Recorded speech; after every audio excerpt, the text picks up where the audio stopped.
நிறைய பேருக்கு இந்த மீல் மேக்கரோட டேஸ்ட் பிடிக்காது. இது இந்த மாதிரி செட்டிநாடு ஸ்டைலில் செஞ்சு பாருங்கள், செம்ம டேஸ்ட்டாக இருக்கும். இதுக்கு வெறும் கடாயில் 2 ஸ்பூன் அளவுக்கு தனியா, 1/2 ஸ்பூன் சோம்பு, 1/2 ஸ்பூன் ஜீரகம், 1/4 ஸ்பூன் மிளகு, 2 சின்ன துண்டு பட்டை, 2 கிராம்பு, காரத்துக்கு ஒரு 3 வரமிளகா, கொஞ்சமாக ஏலக்காய் தூள், நீங்கள் ஒரு ஏலக்காவாக சேர்த்துக்கலாம்.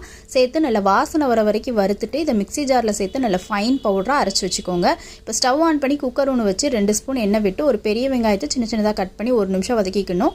அதுக்கப்புறம் 1 ஸ்பூன் அளவுக்கு இஞ்சி பூண்டு பேஸ்ட் சேர்த்துட்டு ஒரு சின்ன தக்காளியும் சின்னதாக கட் பண்ணி உள்ளே சேர்த்து வதக்கிக்கலாம்.